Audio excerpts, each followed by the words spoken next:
But since media is also on this side, I have to, I think, face both the audience and the media because they are showing it to the entire Goa.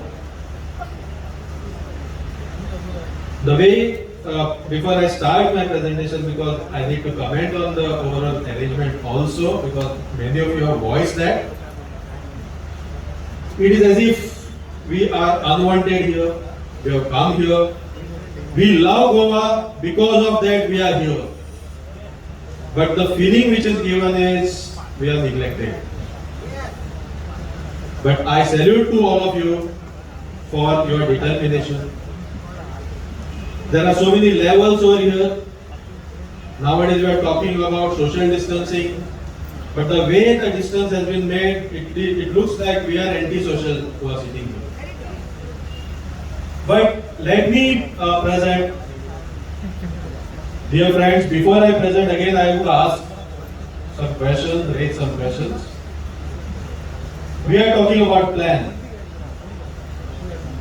There is a saying, if we fail to plan, we plan to fail. So we keep on planning. We keep on planning, how long? What are we waiting for? Why such a delay in planning and implementing this? We are, last 2-3 years, we are in a state of analysis paralysis. We are only analyzing, we are only talking, we give some suggestions to the plan which they give. Again, there are some different things which are coming in the plan. Again, we raise objections. So how long this will go? Can there be a proper approach, some sanity? And that's why I think all of you have raised this question. Why NCSM Chennai? Why can't NIO Goa? Why can't National Institute of Hydrography Goa? Why can't National Center for Antarctica and Ocean Research Goa? Goa is having such a vast knowledge about ocean. We have experts at Goa University also. We have marine ICR complex in Old Goa. So what all this expertise is doing? Why not only in this case, even the Marina, EIA, this was also outsourced to Chennai, Annamalai University. And you know what they have done. In fact, if you see this plan also, it is the same thing. So we cannot expect anything good out of something which has been prepared under ignorance, or maybe under the guise of ignorance, there are certain other things which are being pushed into this. So I think Goans have to be worried about that. We are capable of preparing our own plan. Our panchayats have shown that. Why all those suggestions have been thrown out, and again some new things have come back. Whole day in South Goa and North Goa, people are actually giving their views. But will they be considered afterwards? So this was my first question. Second question, what are all these planning authorities doing? What is the outcome of all this plan afterwards? I want to see some concrete result. If we are having this plan, or if we are having a PDA, or we are having regional plan, are we improving the Goan life? Are we supporting the Goan environment? Or are we using these management tools to actually give NOC to certain projects which are not, or which should not happen in Goa? So most of the time I suspect whenever we have these plans, they have become tools for some companies, for some corporates to do something by taking exceptions to the law. Rather than protecting the environment, rather than protecting the interests of Goa, most of the time these plans and these tools are used against Goans. So I think that has also to be seen. After doing all this, if this plan is approved, later on let us see how much of Kazan land has been reclaimed using this plan. If we have lost again 50% more Kazan land with this, then this plan will be a failure. It is not the public of Goa which will be failure. So I think we have to be very vigilant right from today on all these issues. So this was another question apart from why NCSC.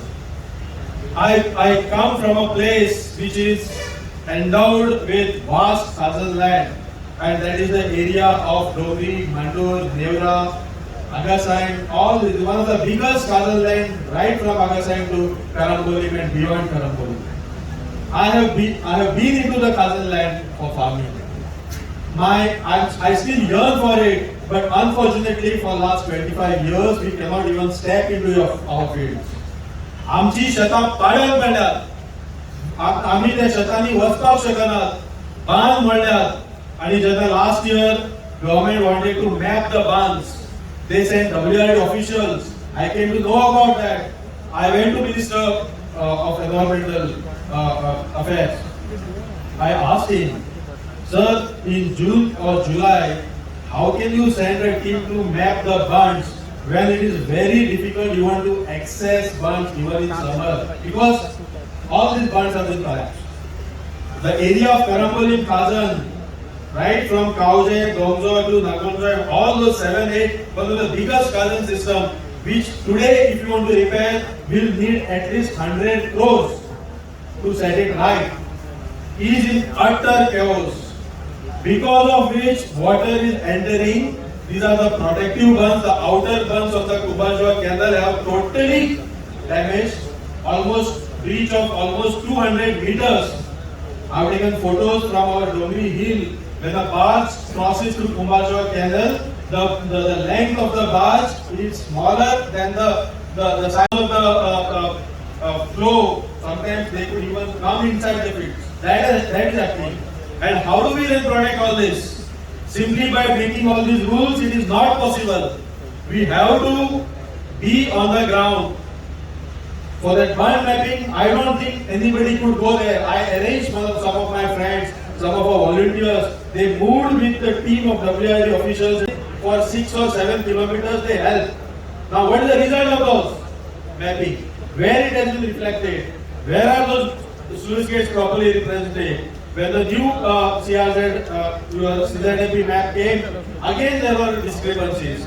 By the time we were making more suggestions, in the month of May 2020, there was a new regulation which was added, and wherever there are sluice gates, that was treated as a high tide line.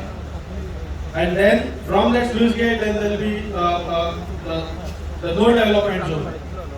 Now, what many of us thought that okay, this is a very good development, but there are anomalies because of that. And I have seen it. I have around let's say representation of around 21 household families. These representations have been submitted to the collector's office, and this was also done earlier. Recently on 30th June also they were submitted, because when in the previous CZMP plans they were not in the no development zone, they were not in the danger zone. Suddenly now all these houses are coming into NDZ. So all these poor people are worried. It is not only, this is in Dogri, Dablebagh. Again at Mandur, this is the actually more say, habitable area of Dogri, Mandur. Again there is a small fishing port shown, which actually right now over there is a Mandur GMC hospital. There is Konkan railway bridge going on there. And now they are showing that there is a high tide line over there, which was not there. So there is an anomaly, and if there are scientists from NCSM, I would like to request them, reconsider all these things, and if you are applying this sluice gate as a high tide line end point, do it for the outside bunds. Like on Kumbhajoa canal, there is a vast outside bund right from Karambolim to Agasain. That can be done, but not to the internal bands, because internal bands are very close to the habitation. And the houses of these people, which have been there for more than 60, 70, 80 years, they are right now worried. So they don't know what to do. So I think that has to be protected, and this anomaly has to be reduced. About the, many of our friends have said about coastal archaeological sites, and I think even so many of my friends have mentioned it. I would again like to request you to consider like something like the shrine of Jesus Nazareth on the hill of Sidon. That has to be protected. There is a cave over there that has to be protected. The Gopakpattan fort wall has to be protected. Not only that, but there is a very long, which can be compared to, let's say, what we jokingly I would say, like for wall of China, Great Wall of China, from the hills of Kalamba, a huge and massive compound wall, which was part of our earlier fort, comes down from so many directions. From Chimbel it starts, it goes towards Karambolim and it ends at Kalkolim sluice gate. So the compound wall or the fort wall which starts on the hilly areas turns into a bandh over here in Karambolim and Kolim. How can you protect it? Today it has been totally damaged because of the development on the Kadamba plateau. But I think this has to be also noted. What about the salt pans? The salt pans of Bhatim and Kurka have to be protected. Is there a survey? You are talking about survey of fishermen. That has also not been completed. I would request you to also undertake the survey of salt pan farmers, because that is also one of the most important livelihood in this Kazan area. Also, another tricky issue is again referring to Bhatim village. Bhatim has a very big Bhatim lake. Currently, Goa Wetland Authority has declared it or is under the process of declaration of a wetland. That is again close to the CRZ area. So, what are the effects? What are the suppose there are clashes in the clauses? How do we sort out? So that has also to be noted. Again, coming to the bunds, the type of bunds which are being built. For example, in the Kazan of Grand, Nevrao Grand, which starts from Agasem and ends near Dogri, which includes the village of Nevra. Almost 8.25 crore was spent on repairing this band. But do you know what type of band was built over there? It has a concrete outside wall. So we are accustomed, if it is environment friendly, it should have been the traditional bands with the planting of mangroves or natural growth of mangroves, but that is not happening.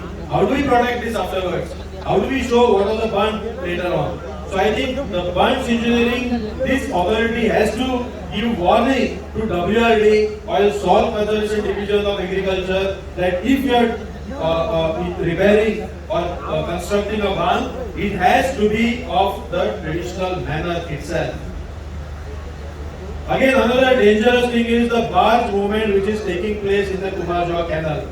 There is a directive by Captain of Ports on the movement of barges. They are allowed to go only within a certain time with a particular speed during a particular tide, but it is overlooked, and because of that speed and other issues, because of the waves, the barns are getting damaged. So there has to be a penal action on all these things.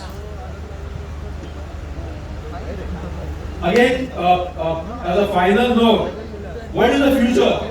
I think if you are able to sustain, if you are able to regain all these things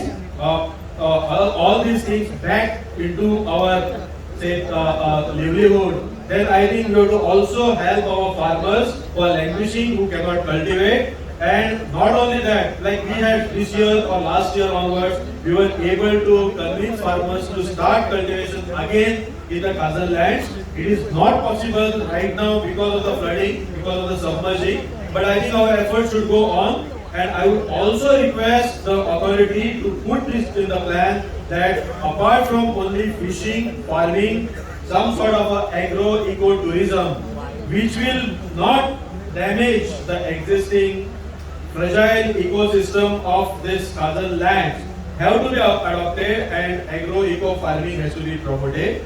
I thank you for giving me this opportunity, and I hope this exercise which has started will end one day and we'll have a plan of the dream of the people. Next speaker, please.